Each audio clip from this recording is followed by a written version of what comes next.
Once in a while, I come across a study that's so juicy I do an entire video about it.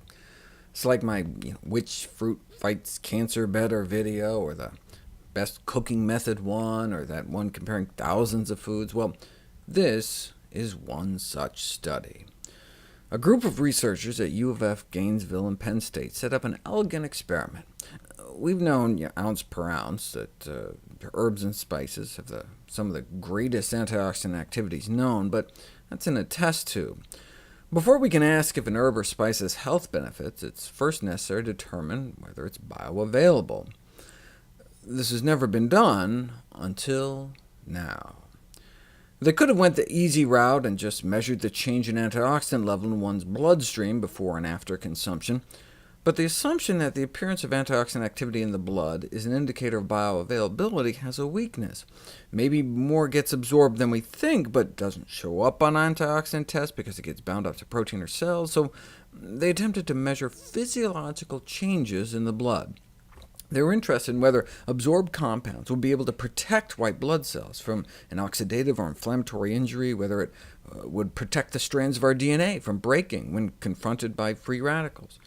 They also wondered if the consumption of herbs and spices might alter cellular inflammatory responses in the presence of a physiologically relevant inflammatory insult.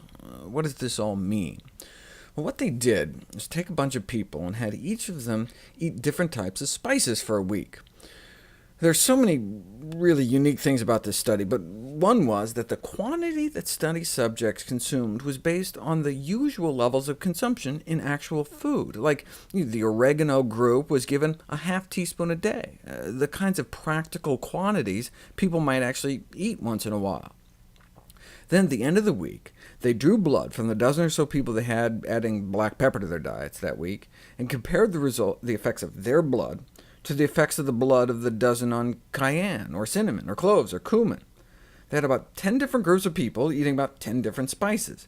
Then they dripped their plasma, the liquid fraction of their blood, onto human white blood cells in a petri dish that had been exposed to an inflammatory insult. They wanted to pick something really inflammatory, so they chose oxidized cholesterol, which is like what you'd get in your bloodstream after eating something like fried chicken. So they jabbed the white blood cells with oxidized cholesterol, and then measured how much TNF they produced in response. Tumor necrosis factor is a powerful inflammatory cytokine, infamous for the role it plays in autoimmune attacks like inflammatory bowel disease. Compared to the blood of those who ate no spices for a week, was the blood of those eating black pepper able to significantly dampen the inflammatory response? No. What about any of these other spices?